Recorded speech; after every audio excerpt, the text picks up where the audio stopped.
All right, guys, welcome to session 3 of our regional referee development sessions. Before we get started, I will just do a quick welcome to country. So in the spirit of reconciliation, Water Polo New South Wales acknowledges the traditional custodians of country throughout Australia and their connections to land, sea and community.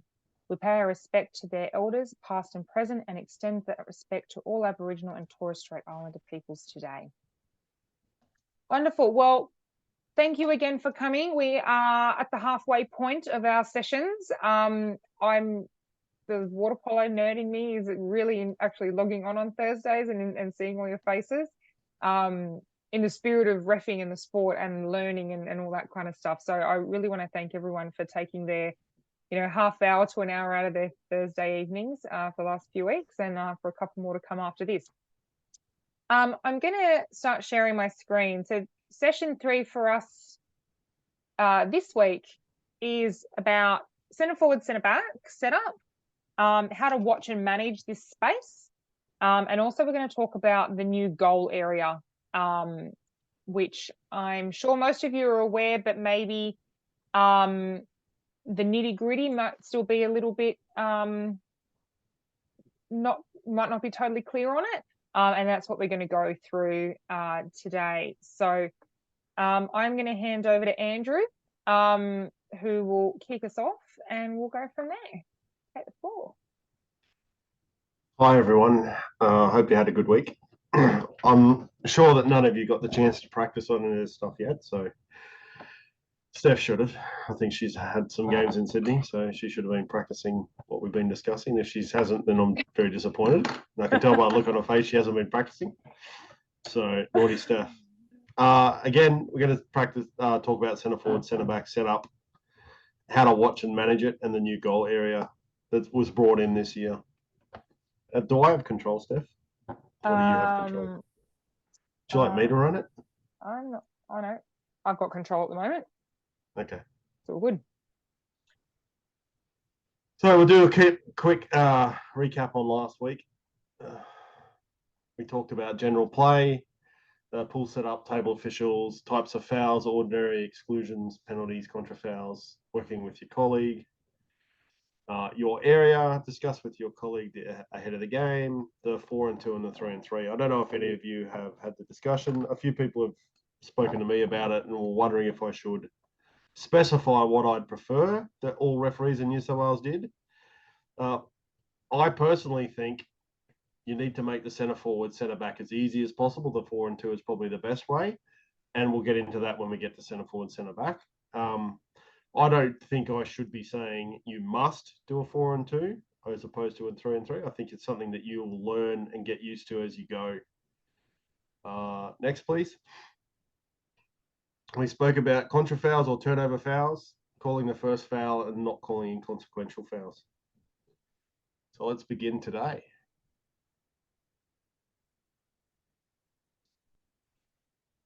So, as you can see, standard attacking set play and positions. Now, from my understanding, Australia and the Europeans do the numbering the same way. Sometimes the US do it back to front, but I don't know for sure. I never do the numbers because I always get them wrong in my head when I'm refereeing and I think about it, or when I was coaching, I never did the numbers because I always got it wrong. So there's a numbering system that's formal that most people use, and those are the coaches. I'm sure you can tell me if I'm wrong or not, but and how it's done. Next, please, Steph. Centre forward, centre back. So the official definition in the current rules is a list of definitions in Appendix 3 for many different terminology throughout the rules that you find. One of them is the centre forward, who's an attacking player whose primary position is near the opponent's 2 metre line and generally between the width of the goalposts. And the centre back, defender whose primary responsibility is to mark the attacking centre forward. So it sort of makes sense that way. You can find them in Appendix 3, as I said. So centre forward, centre back, what to look for. So those that have never really broken it down, who have done coaching before, have probably never thought of it like this. But this is how I think, and this is how I approach centre forward, centre back. Next, please, Steph. So how is the centre forward sitting? Is the centre forward sitting vertical in the water? Where are their legs? So any of the coaches out there, if you are game enough, can you tell us what you think how a centre forward should be sitting? Where should their legs be in comparison to their body? Do they sit like a shooter outside? For me, the centre forward, I'd like to hear your thoughts because I used to coach and I don't coach anymore. I hate coaching. I'll put it out there. Mainly because I hate leaving kids on the bench. That's why I hate coaching. Yes, Mark. Yeah. I had to unmute first again. Yeah, no, they should be flat as a tack. No, not absolutely flat, but they had their legs out in front of them. Be rather parallel to the bottom of the pool. Yep, that's good. Almost sitting like in a chair is how some described it. Probably leaning back in a chair is probably the best way of doing it. And are they holding? So we'll get into this in a bit, but are they holding? And if so, where? So most centre forwards, we'll pick on the men first. Most centre forwards will hold if they're right-handed with their left hand, and they'll reach around and grab the swimmers of the defender. Or the quite common one is they reach an arm up and over the shoulder and hold on over the shoulder. Very common ways of doing it in the centre forward for the men. The women slightly different. They will also try and grab on the hip, and they'll grab any part of their defender they can on their swimmers. And the same goes for the centre back as well. There's several philosophies with this. Now, the centre back, how are they sitting? Where are their legs? And are they holding? So anyone want to tell me how a centre back should be sitting and marking the centre forward? Surely we have some centre backs on the call. Centre backs. Horizontal there, Jeffrey. Absolutely horizontal. Now, the theory is if you are sitting correctly as a centre back, horizontal, it's very hard for the centre forward to hold you unless they're grabbing up over your body. If a centre forward can grab your hips or your swimmers, then you've dropped your legs as a centre back. Now, with the centre forward, there's several things that we need to think about. How is the centre board, not just how they're sitting, but how are they facing? For example, are they facing the centre back? I've been struggling all week. Are they facing the centre back, or are they sitting side on to the centre back? Generally, if they're facing the centre back or sitting side on, their first intention is to hold. So they're not interested in the ball. Their first intention is to hold. And as referees, if they're doing that, then they should get nothing because they've instigated the hold. Sorry again. To apologise on behalf of Andrew, he has been sick all week. Sorry. So all good. Right. Take your time. Yeah. So if they are facing, their intention is to hold. And if their intention is to hold, they're not playing for the ball.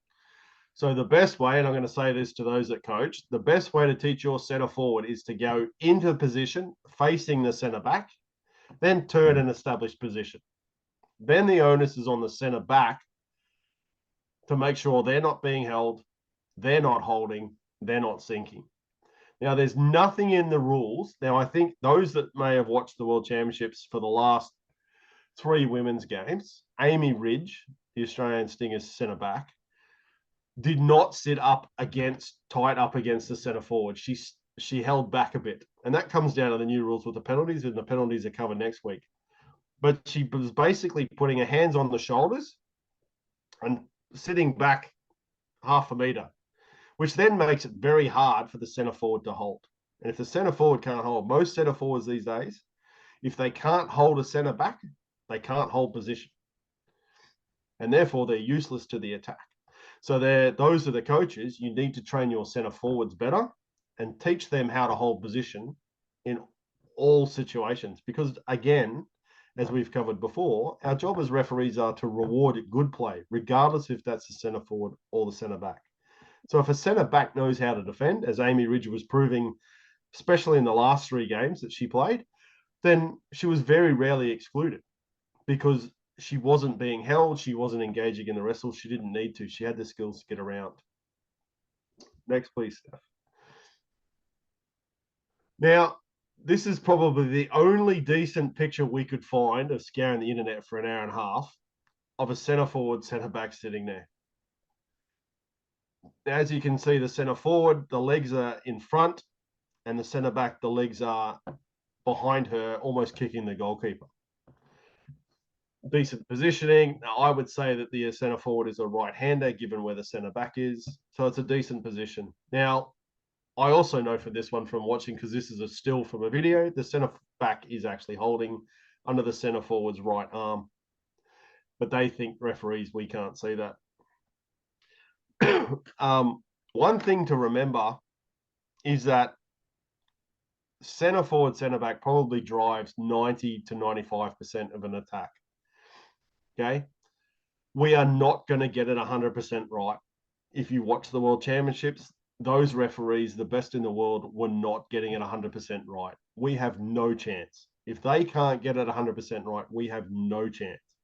And it will I was told many years ago, it'll take about 400 games before you start getting it consistently correct. So don't put pressure on yourself with the centre forward, centre back. And also with last week with the positioning of being able to see the right position. Now we can sort of see the feet of the referee right in the top corner. They're about 3.5 meters out trying to get a view. You can just see the right foot, which is probably the right spot to be given where the centre forward, centre back are facing. Next, please. Now we've got some photos of positioning. So this one you can see, I think it's Croatia, Serbia. He's probably on top of him a bit much. Now we don't know where the ball is. Looking at that, you'd say he's probably sinking, but the centre forward's holding position. So I would be thinking, let that go to see what's happening with the play, because we don't know where the ball is. Now, there's a few of these pictures. I'm sure you'll know, obviously, what's going on. So top right, Serbia and Australia. I think that's Tim Putt. That, to me, would be a contra foul. It looks like a push-off. And from the video and the snapshot, it definitely was. He basically smacked him in the face accidentally. Don't know about that one, but that, that could be play on if you really wanted to. No. So we'll cover that next week. You can clearly see that the centre back is grabbing the strings of the cap. Now, in my opinion, you could well within your rights to give that a misconduct exclusion. Again, we have the American centre forward, Ben Halleck. Those that watch the World Champs, he is one of the best centre forwards in the world. He plays for Pro Reco. You can see him trying to hold position. The centre back, by the look of it, has a hand down with one hand up. So we don't know what's going on. But looking at that, Ben's trying to get the ball. You let it play a little bit. Again, Ben with the centre back. You can see the two hands of the centre back are out. And Ben is up in the water. I would say the ball's about to come in, or it's just landed just in front of him with that one. And another nice clean one there. Montenegro and Serbia holding by the strings again. Previously, when I've showed this pictures, people say, yes, but the attacker's holding the defender's shoulder.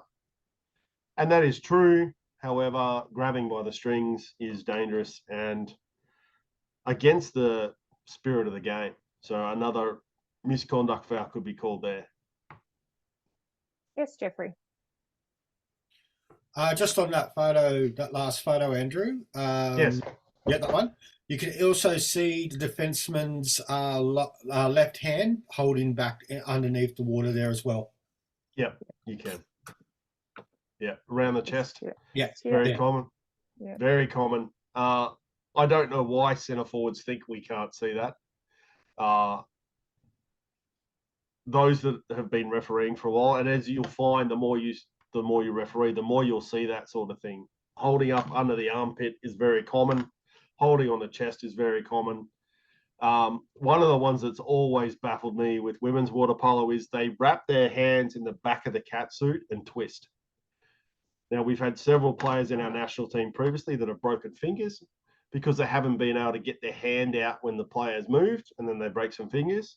And then I would think that was a lesson to stop, but then they've done it again and broken the same fingers.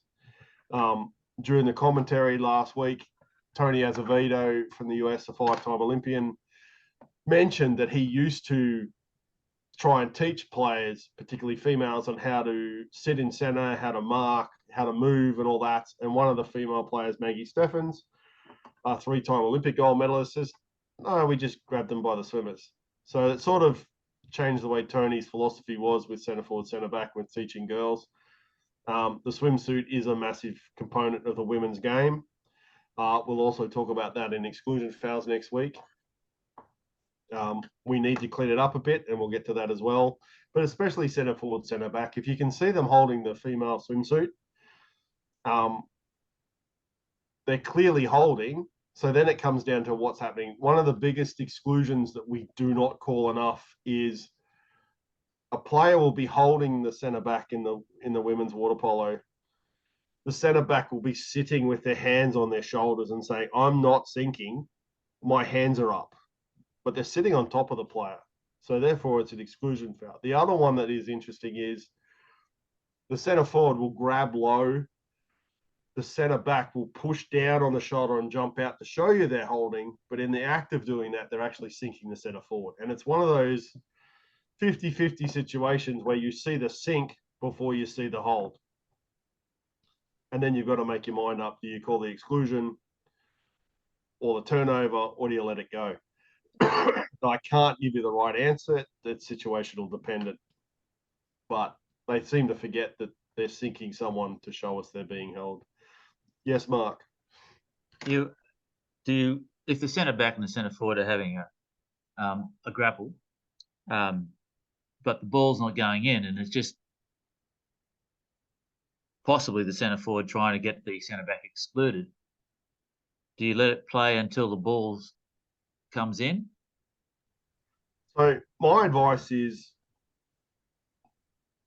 at which point does either player get an advantage, a distinct advantage from their actions?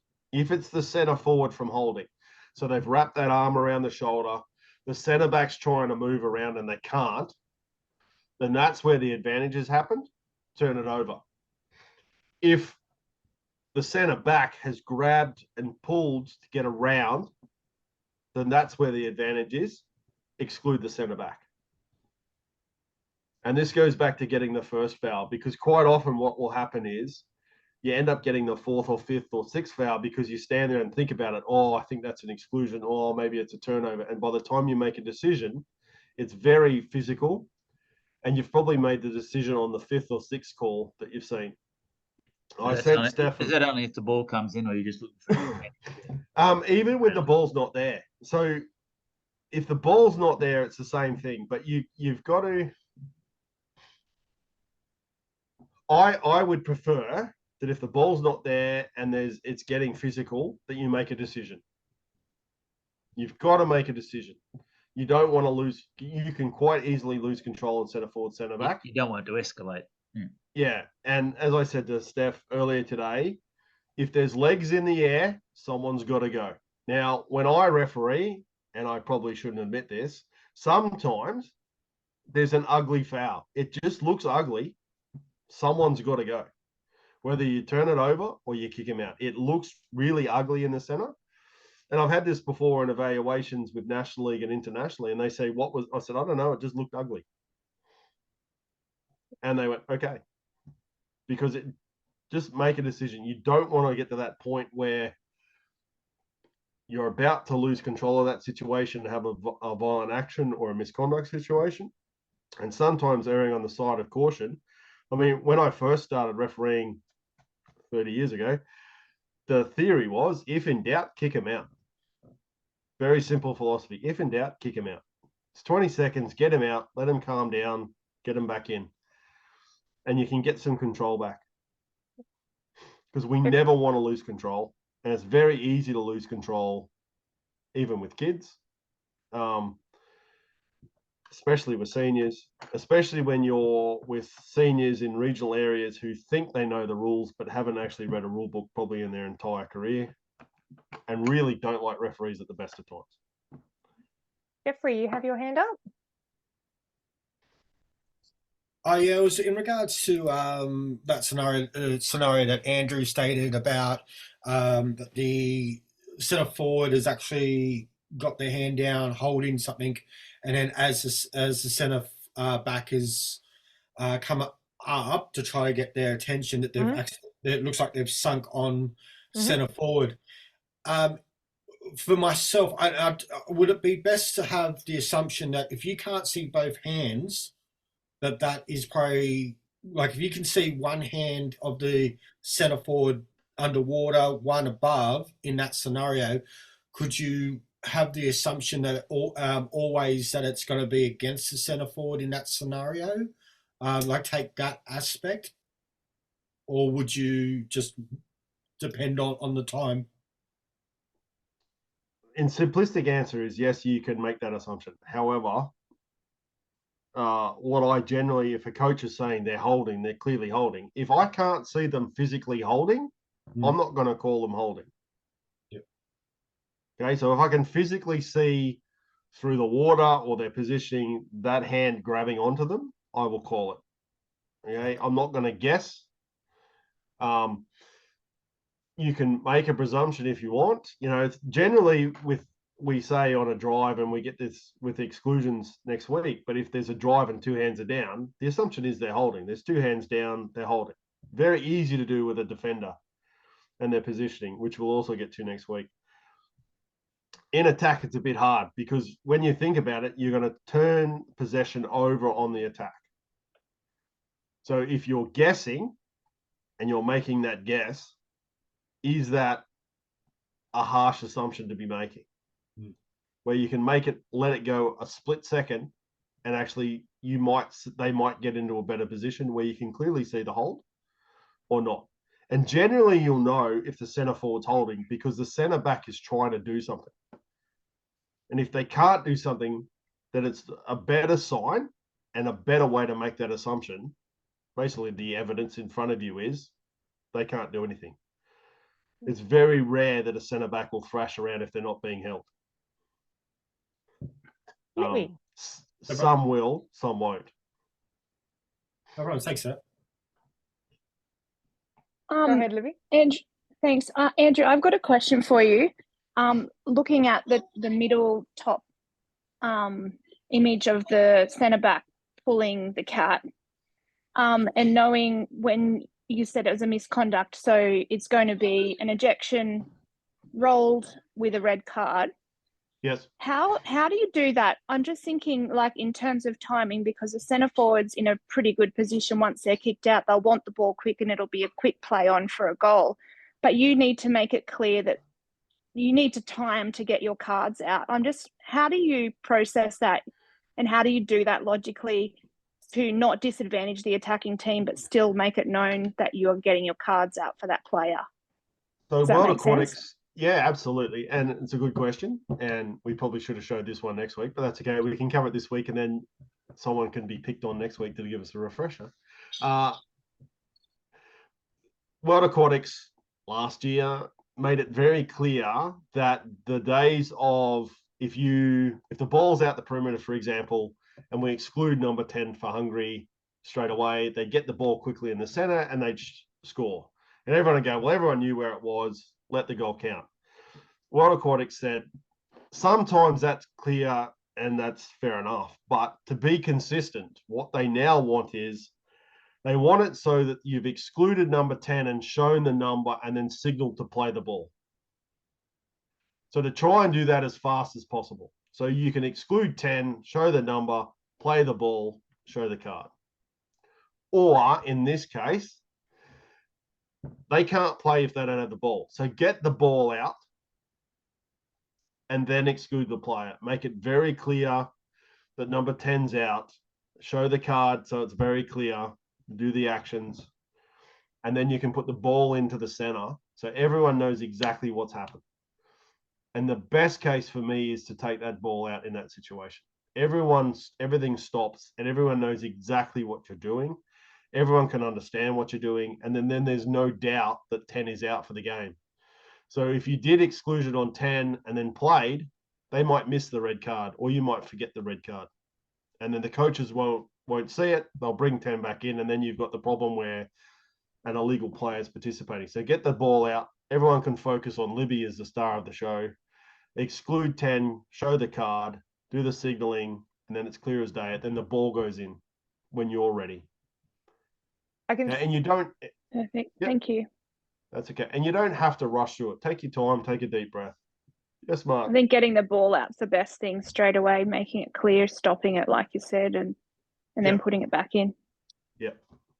When you said put the ball back in, do you put it back into where the player that was holding the ball had on the perimeter, or back into where the centre forward had got the exclusion?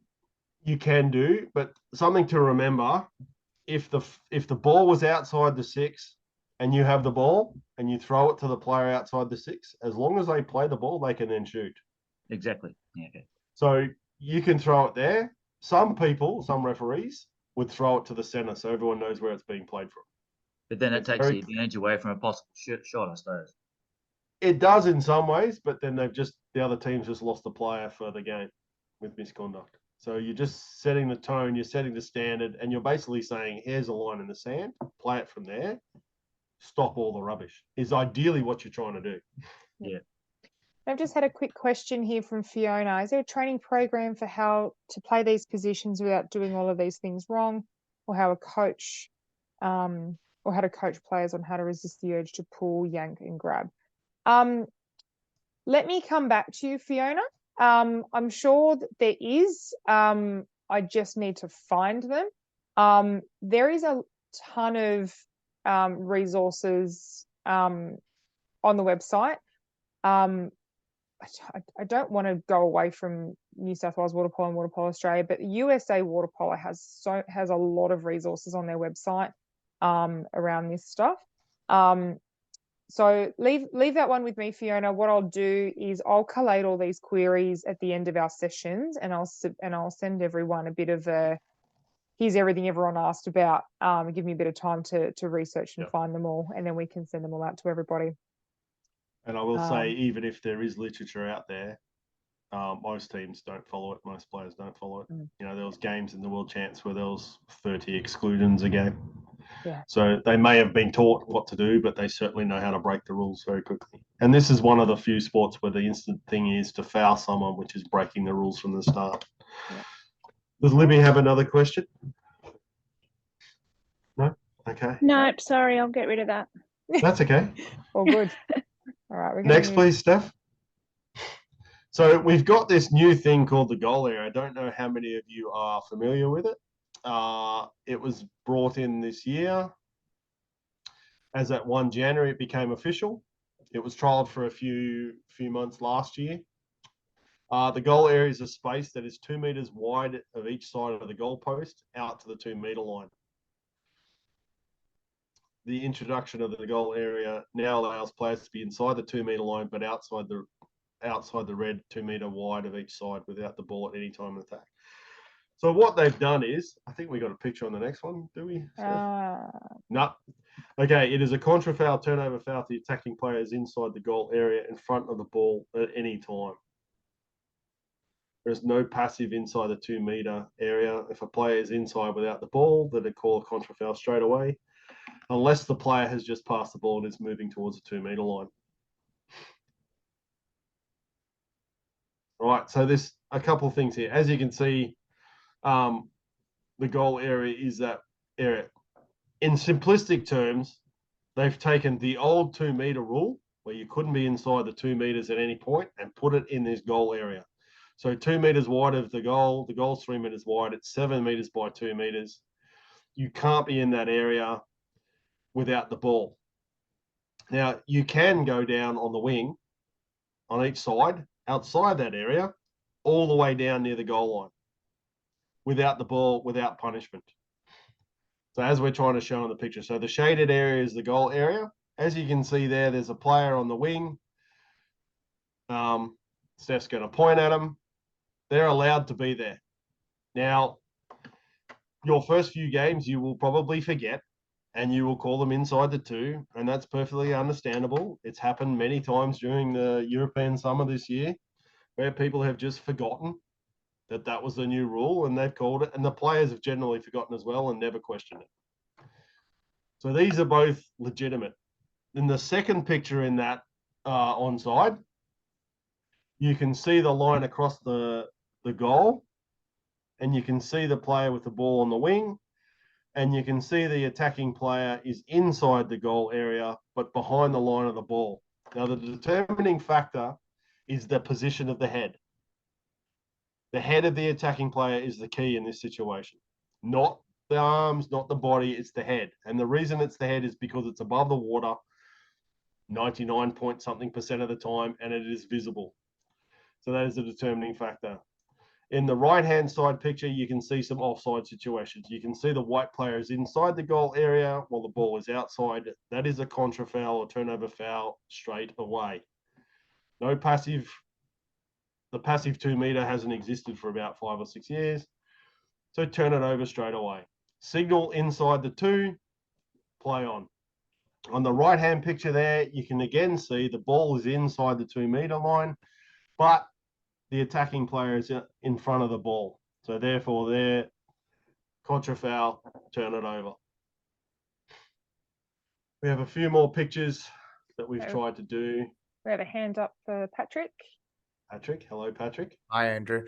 Just a quick question. If the rule is where if they've passed it inside to a player inside the goal area, so long as they're onside, and then they happen to, not that they ever would, but if they did pass it back out because it was too risky or they couldn't get a shot out, how long would you say before you would say turnover because they're still inside? But then obviously they don't have an intent to swim out, or if they do have an intent to swim out, but it's like it's a bit of a 50-50, like how would you say, okay, they're definitely in there for too long, let's turn it over? So I think the wording in the rules are they are to immediately leave the 2 meter area. So if they're not making an attempt to, they pass the ball, and if they just sit still, turn it over. If they pass the ball and they start swimming out, give them that benefit of the doubt that they're swimming out. Okay. If they get the ball back, turn it over because they're on their way out. They shouldn't be getting the ball back.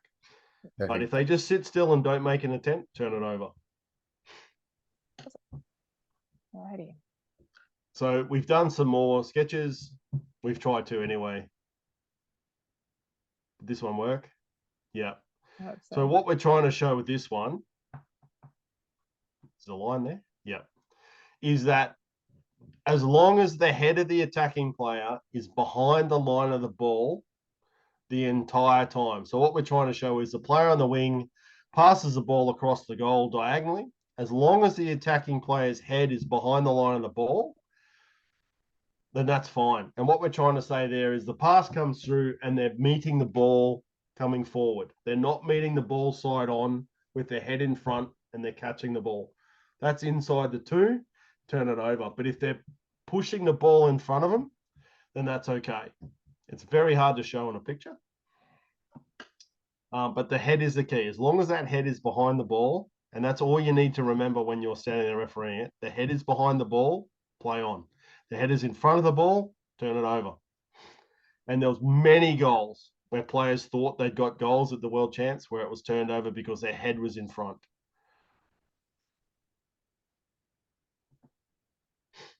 I don't know how many situations Patrick would have had at the 13s in Hobart with that situation, but maybe there was some, maybe there wasn't.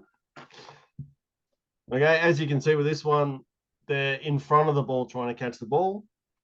Turnover, contra foul straight away. No change, no benefit of the doubt, no nothing. They're inside without the ball.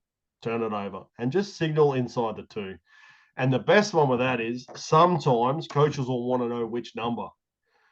So if they want to know which number, and then we'll pick on Pat, and he's number 4, you can signal 4, but I wouldn't do it up high because that's an exclusion 4. I just do it down low so the coach can see. The coach is looking at you going, which number? So just give him the benefit of the doubt, number 4. Okay, then let the coach yell at number 4 because it's just cost them a goal. Not your problem. Let the coach yell at the player.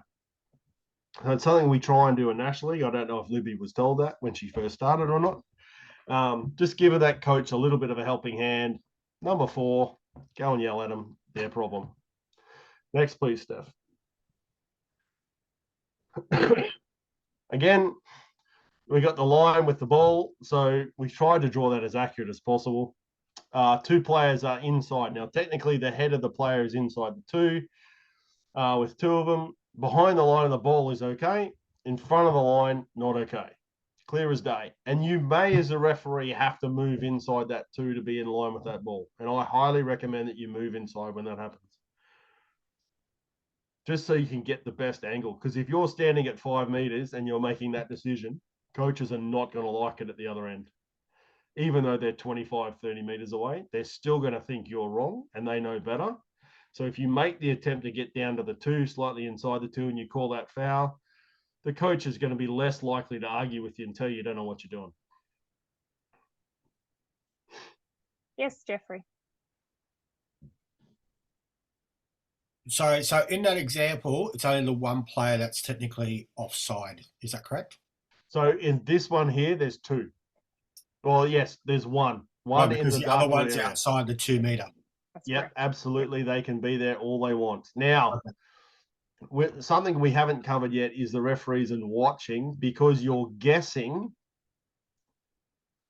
Guessing is the best term on if they're actually inside that 2 meter line laterally from the side of the pool. So the player on the far side, the defensive ref is trying to make the assumption and making sure that they're actually outside that red mark. So most pools, it'll be 2 meters of solid red rope. Some pools will have a mark, a float mark on it.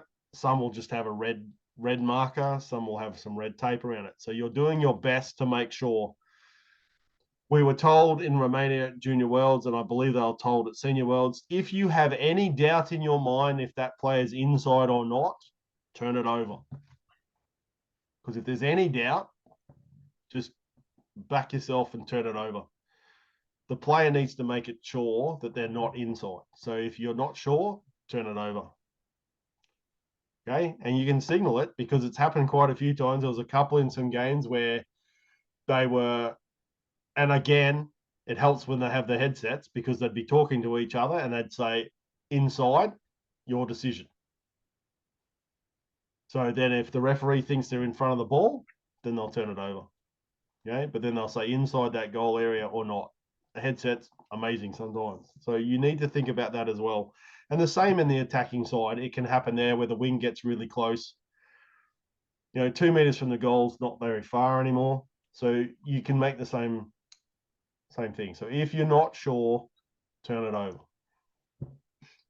No problem. That's it. Was that all? That's it. Easy session. Yeah. Next week's the hard one. Yes, it is. So any questions from that? Anyone have any other questions that we could leave on the recording before I hit stop? No? All right. I'm going to stop the Okay. recording. Thank you, everyone, for attending session 3. We look forward to having you on next week. So the